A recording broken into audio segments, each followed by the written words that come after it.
It is so good to be in the presence of God. And I want to dive straight into the Bible tonight and look at a passage where there's this incredible moment of the presence of God. And I think we can become so familiar with Jesus that we miss some of these moments. And what I want to look at is the transfiguration of Jesus, this real holy moment that takes place on top of a mountain. It's going to be on the screens, but if you want to follow along in your Bibles to make sure I'm not making it up, it's Luke 9. And it says this: after about 8 days after Jesus had said this, he took Peter, John, and James with him and went up onto a mountain to pray. As he was praying, the appearance of his face changed, and his clothes became as bright as a flash of lightning. Imagine being one of those 3 disciples, by the way, like in the inner circle of Jesus, being invited into this moment, and suddenly you're praying with Jesus, and all this starts to kick off.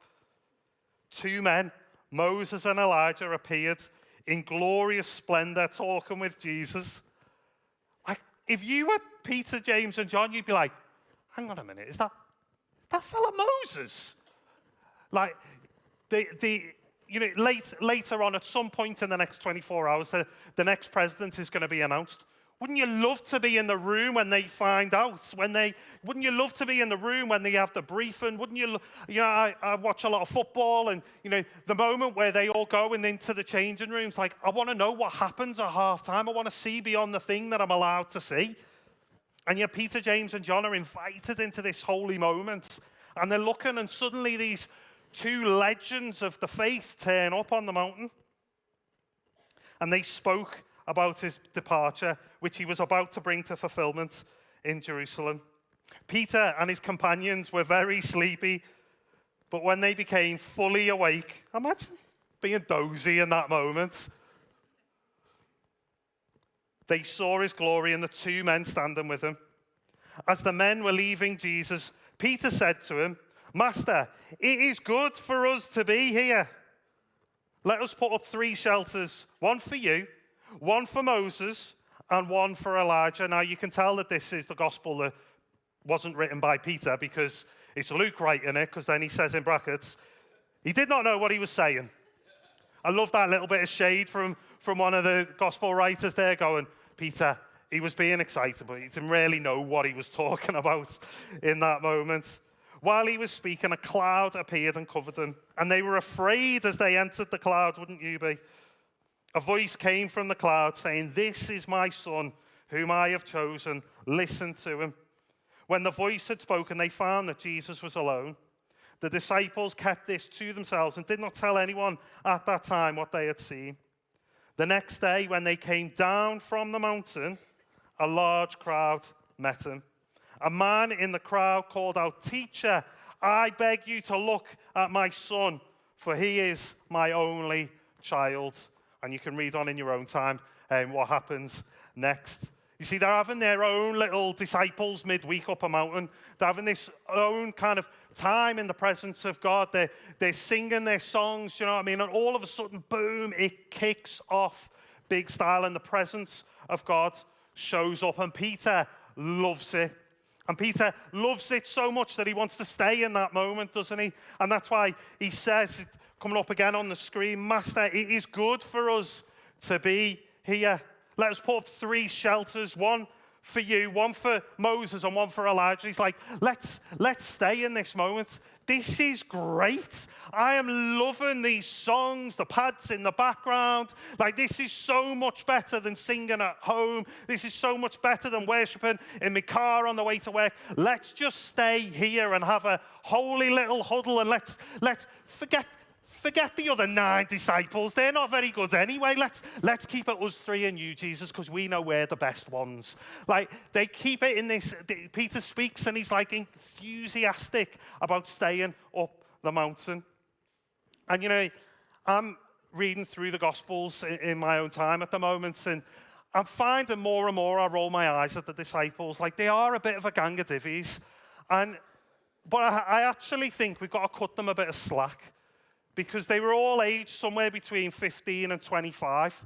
And so when Jesus wanted to change the world, what did he do? He started a youth group with the worst kind of teenagers, teenage boys, And I can say that because I was one of them once. And these teenage boys get it wrong all the time. I mean, how would you like it if your latter teenage years were recorded in the most read book of all time in the history of the world? Like, we would all be a little bit embarrassed. And so when we look at the disciples and go, really? Really, you're asking that? Really, you're saying that? Like, we've got to cut them a bit of slack, because we were all a gang of divvies when we were in our late teens, let's be honest. But Peter reflects something that we naturally do as humans. We want to stay in the moment. We go to things and we go, this is more like, we have these moments together as church, and we look around and we go, we should do this more. We should go deeper more. We should spend more time doing this. You know, our young people go to festivals and they go, oh, wouldn't it be great if life was like Limitless Festival? And the leaders are going, absolutely not. But you see, we have these mountaintop experiences and we go, wouldn't it be great if life was always like this? We want to hold on to what we've got, in the words of Bon Jovi and slow pull that one. You know, we often say it in our church, the gravitational pull of the local church is always towards insiders.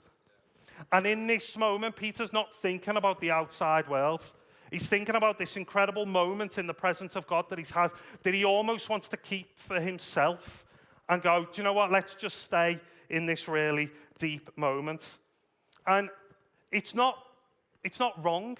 It's not wrong to want to be in the presence of Jesus. Jesus is the goal for all of us.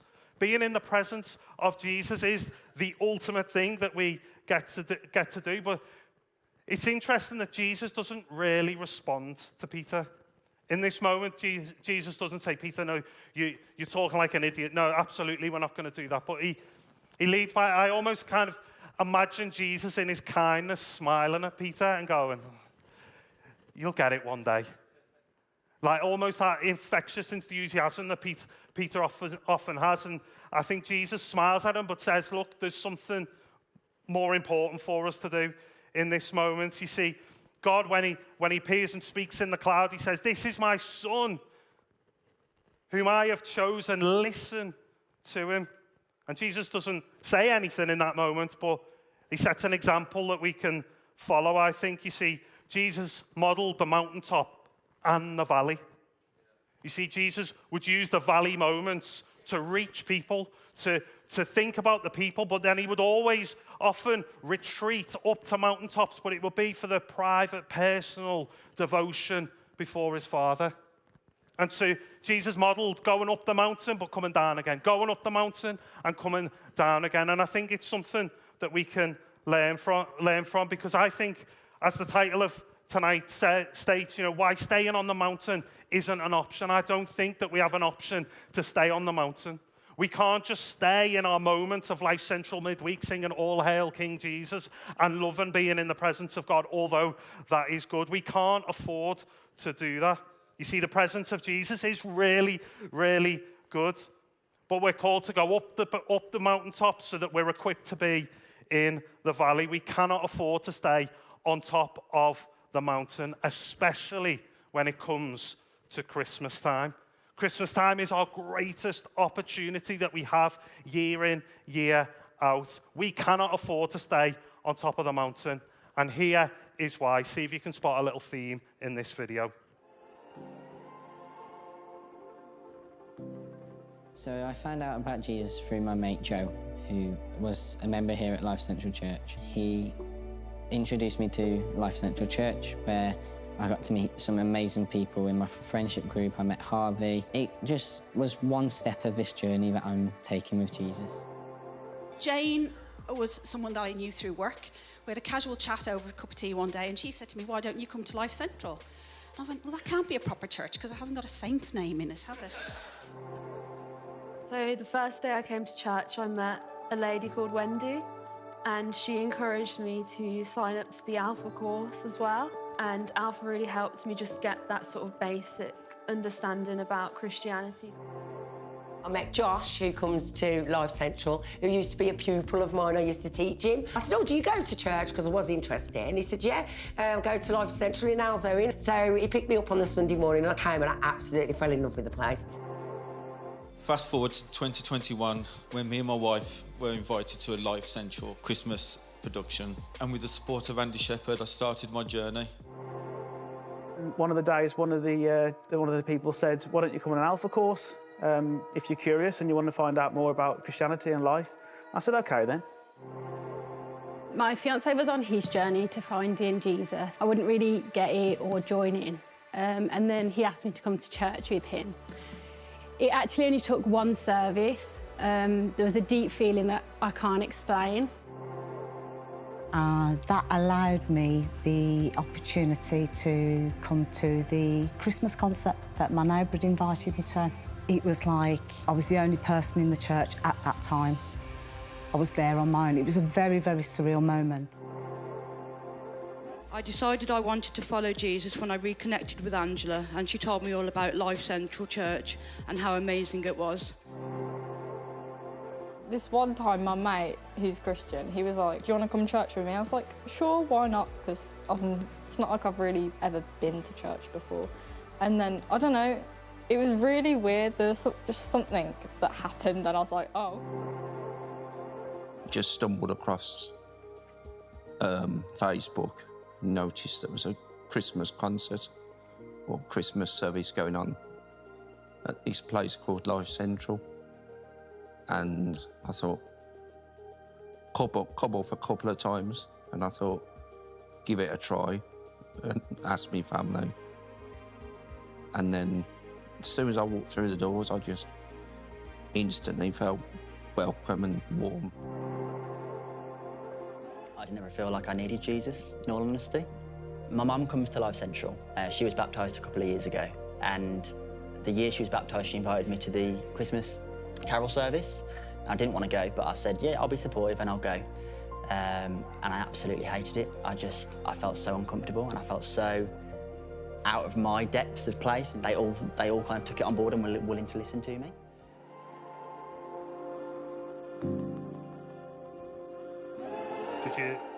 Did you pick up on the themes?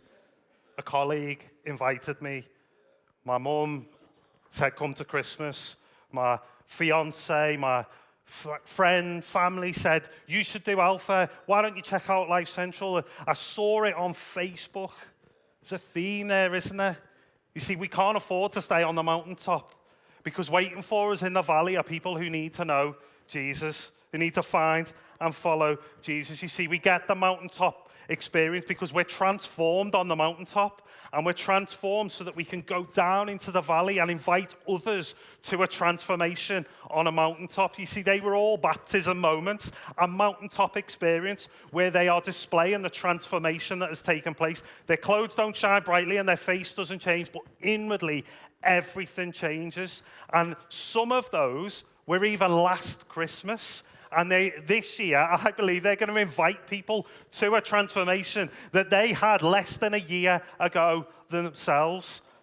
You see, the disciples, they come down the mountain with Jesus after this moment, and what were they met by? In verse 37, it says, the next day when they came down from the mountain, a large crowd met him. You see, they come down the mountain and they're met by need. They're met by a world that needs to know and needs the impact and the hope that Jesus offers. And guys, we have a large crowd waiting in the valley for us. I want to show you that because 92% of people in the UK celebrate Christmas. We will never get an event that high that our world is taking part in that we get to be a part of. That's why we do things like the Christmas Fair, because 92% of Hale's Owen are knocking around in Hale's Owen that day. We want to be their part of the large crowd. You know, people are more sentimental at Christmas. We're never more traditional than we are at Christmas time. As Christmas is at the end of the year, a time where people are naturally more reflective, more likely to make life-altering changes and decisions in them. You know, statistics show that people are 10 times more likely to come to church at Christmas time than any other time. You see, we have got a large crowd waiting for us in the valley. And in fact, I've used these statistics before, but I want to remind you of them. Barna Group did a study in the US and UK culture is really, really similar. And in the US, they did a study around spiritual openness. And they defined spiritual openness. It says it's based on a 4-point scale, measuring a combination of factors, including belief in a spiritual or supernatural dimension of life, belief in God or a higher power, positive feelings towards spirituality, and self-described spirituality that is open, exploring, or curious. 32%, you can see there, 32% of people describe themselves as having a high openness to spirituality. A further 39% describe themselves as being moderately open to spirituality. That means more than 2/3 of people in our world are open to some kind of transcendent experience, some kind of experience that can't be explained by science and logic, something bigger than themselves. And we are seeing that. You're seeing that in your world. More people are asking questions about who is God. More people are talking on social media about manifesting something. People are more interested in New Age spirituality. We're seeing that all around. We're seeing lots of people come to us having experienced stuff that is not positive on the spiritual side, looking for the right kind of spirituality. More and more people in our world are open to spirituality. And in fact, it's not just you would think, well, maybe it's just true of Gen Z and millennials. Well, actually, their research shows, if we can go to the next slide, the stats are fairly similar across every generation. Gen Z teens, Gen Z adults, millennials, Gen X, boomers, elders. It's similar across the board. More than 2/3 in each generation consider themselves either highly open or moderately open to some kind of spiritual experience. You see, I think that's exciting. I look at that and I go, we've got an opportunity that we've not had before. I look at our world and I go, I've never known openness to something bigger than themselves than I do right now. In fact, in the UK, a study was done by the Evangelical Alliance, by Alpha, and a whole group of other people threw in, and they found that 20% of people in the UK believe that Jesus is God. 20%. That's 1 in 5 people believe. 1 in 5 of your friends and family who don't yet call themselves Christians believe that Jesus is God. They did further research and found that 36% of non-Christians said they found themselves more open to an experience or encounter with Jesus after a conversation with a Christian. That's 1 in 3 people. 1 in 3 of your friends will be more open to an encounter with Jesus after a conversation with you.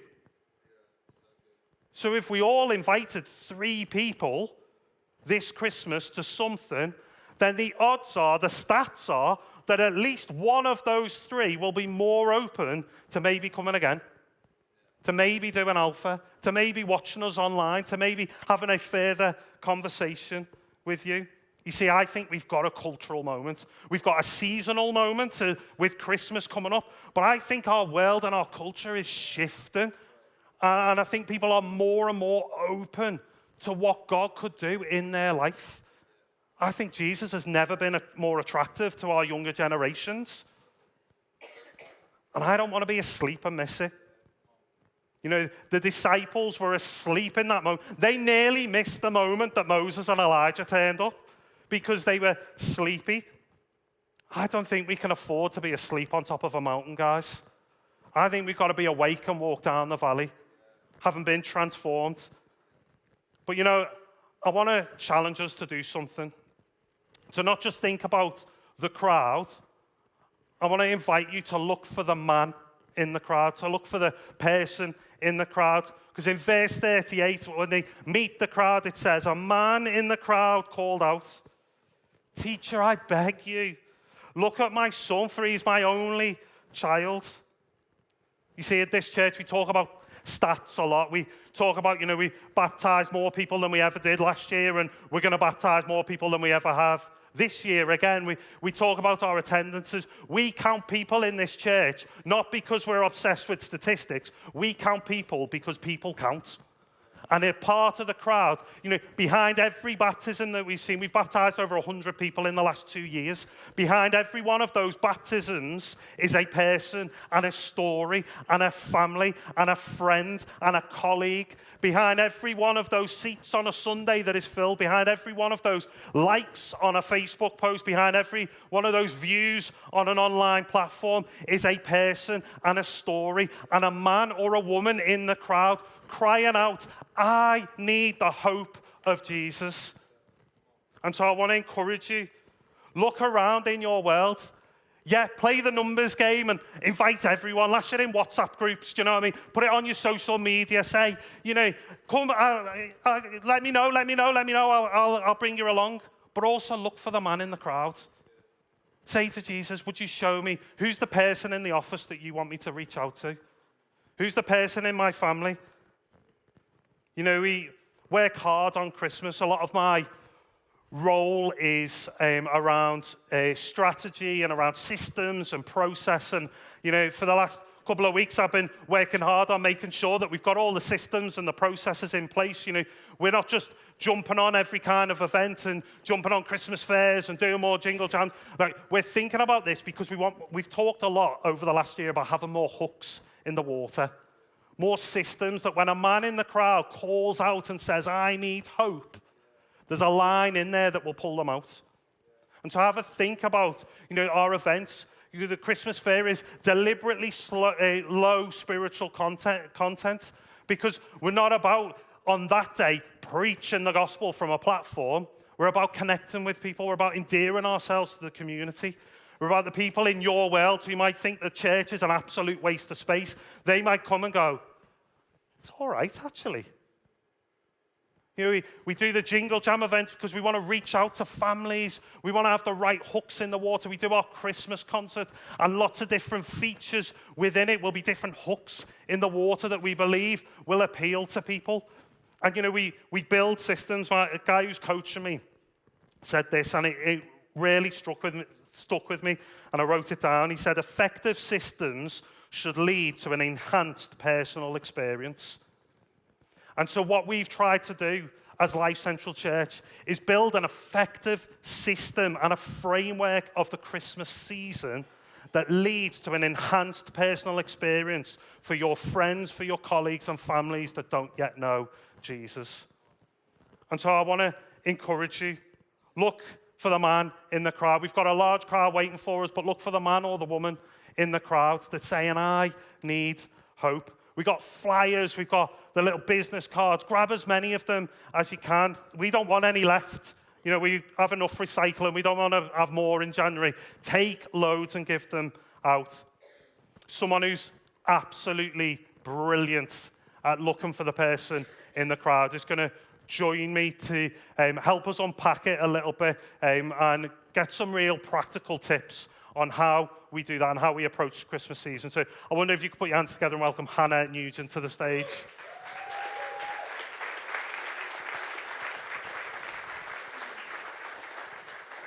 You're going to have to keep it going.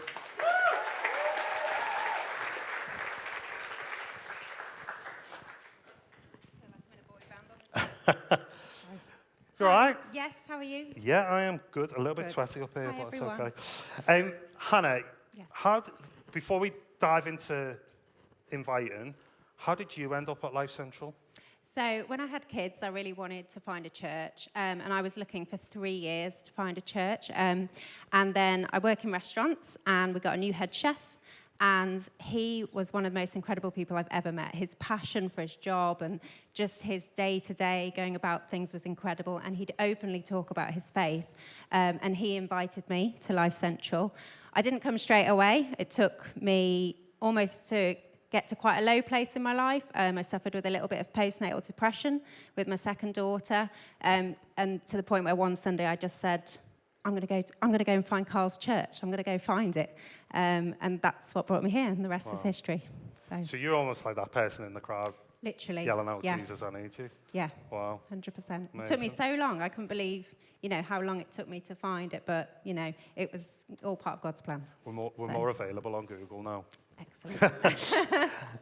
Hannah, like you are incredible at inviting people. Like, what motivates you to invite people to church? How do you do it?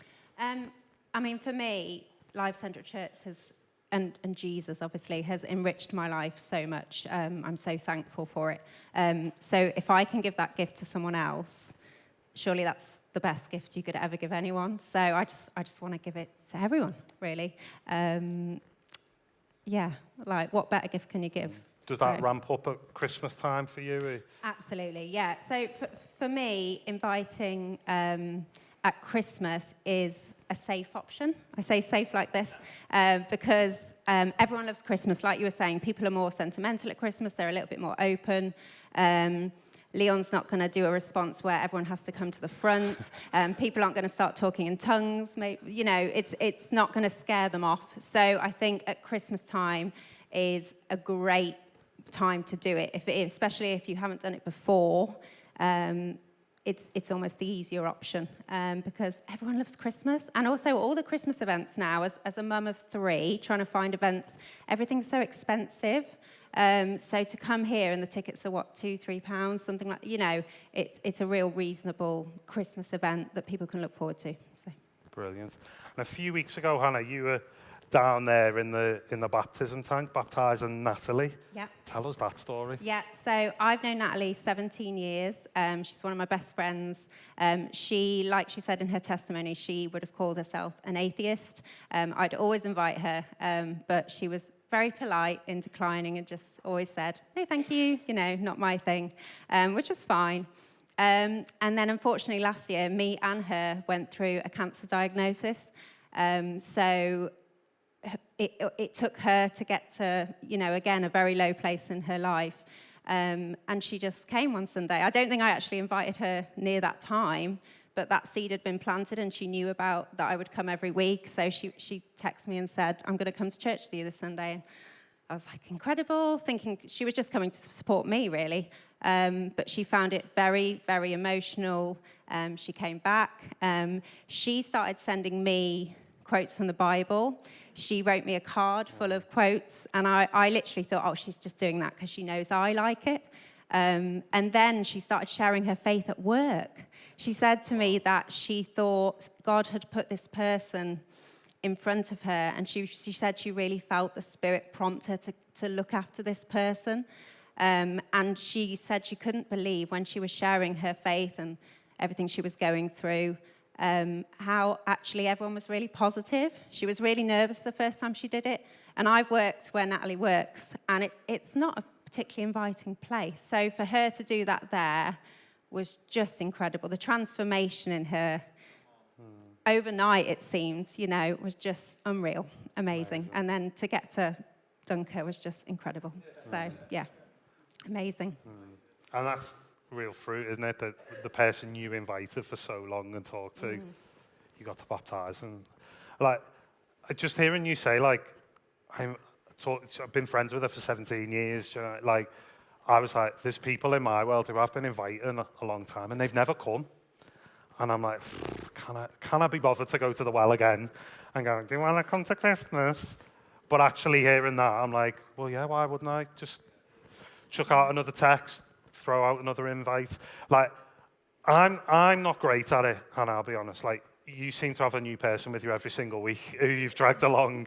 Like, I get, are they going to think I'm weird? Like, do you get that? Do you get nervous about it? Yeah. Like, how do you combat it? What are some strategies you employ? I actually find it easier to invite total strangers. I actually had a man from Dogs Trust come to the door today, and we got into a conversation, and I invited him. He wrote it down and everything. I was like, this is perfect timing. Whereas my family, even my husband, I actually find it harder to invite him because I think I know what he's thinking, and I know that when I invite my sister-in-law or my brother, I know they don't want to come. And therefore, when I invite them, I almost feel like I'm pressuring them a little bit, or they come because they feel pressured. So I actually find it harder to invite people I know. But when people say no, God is working in that no, like 100%. Like, look, when Carl invited me, like I said no initially, but God was working through it. Like every time someone says no, you're just planting that seed. They just need the right environment for that seed to blossom. And for me, that took me getting to rock bottom to blossom, you know? So don't be scared of the no, because you're planting that seed. And I remember you saying before, you know, do I send that text out again? But you're just nurturing the seed. You're just adding a bit more soil, or, you know. So he'll do something with it, you know? The seed is there, so. It's really good. And I think what I was meant to say earlier is, like, God's at work before we invite. And, like, we keep reminding ourselves as a staff team, more and more people, when we're talking about being spiritually open, more and more people are spiritually open. And we're finding more and more people's stories are, I just felt like I needed to read the Bible, or I just felt like I needed to reach out to God. And so I Googled church and found it. And it's not just us that are finding that. Like, I speak to other church leaders. It's happening all over the country. And so, like, I think it's important to remember, God's at work in our friends and family's life before we invite them to Christmas. Yeah, we've just got to find where that seed is and water it, and let God do the business. How's inviting people to church impacted you in your journey with Jesus? It's everything. Like, I feel like I've just not spoke about my strategies, so I need to go back to that. You do what you need to do, Hannah. No, we'll come to your question first. For me, it's enabled me to dive deeper into God, because now that my mother-in-law, for example, started coming, my sister-in-law, they understand me a bit more. So before, I would always listen to UCB in the kitchen, you know, to have a nice atmosphere in the home. But when they would come over as non-Christians, I would turn it off, because I would think, oh, you know, they're going to think, what's this weird music? But now I've started inviting people, and people in my life understand it. They just know. So I can listen to UCB freely, and they, for example, won't organise a brunch on a Sunday morning because they know I go to church, and that's a no compromise thing. So it's allowed me to spend more time with Jesus and ultimately bring me closer to him. So, but yeah, back to the strategies. I'm sorry, I've completely thrown off the questions, because that's a really important thing. When you're in a conversation with someone, I have 3 strategies. Number 1 is, like, be joyous. No matter what you're going through. As I said, I'm going through cancer at the moment, but I just choose joy, because it really makes you stand out, and that will bring a question of, why are you so happy? Like, I get that a lot on the chemo ward. Like, people say, why are you so happy? I don't get it. And I say, it's Jesus, it's the Spirit, you know? Give 110% to everything you do, because Carl, that's what made Carl stand out, my chef, you know, and it made me ask, you know, why are you going above and beyond? Why are you doing more than, you know, what you're getting paid to do? And he would say, I do it for Christ. I don't do it for anyone else. I don't do it for my employer. I do it for Christ, which then led me to say, where do you go to church? When you're not in a conversation, props are really good. I noticed Sam tonight's wearing a T-shirt with faith over fear. So get the clothes, get the Lifecentral pen, get the Lifecentral cup. I have a bright pink Bible, and it causes so much conversation. Yeah. There you go, plug that for you.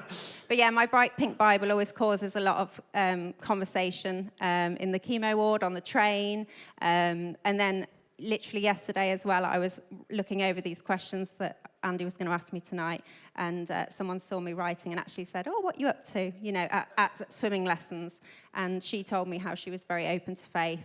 And I thought, I can't invite her, like, right now, because I've just told her I'm doing a thing on inviting, and that's a bit weird, but I'll get to her. So, and then the last thing that has been the most incredible thing ever, and Luke on Sunday, the guy from Compassion, said, turn an incident or an issue into an invitation. That is what I've done with cancer. So for my birthday this year, my very good friend Laura, who might be here tonight, she gave me the idea. I put on social media, I said, look, everyone wants to do something, and everyone has been incredible, the support, and from this church as well, unbelievable, and thank you for that. But I said, if you'd like to do something, just come and sit with me at church one Sunday. I've had 37 new people come to this church this year because of that invitation, so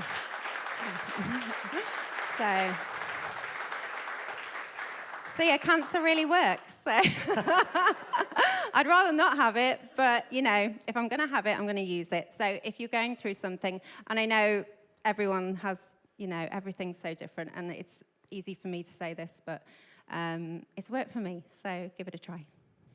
Wow. I don't really know what to say, Hannah. I think it's so inspirational for us. I think who you are is like what God's doing in you through this crap.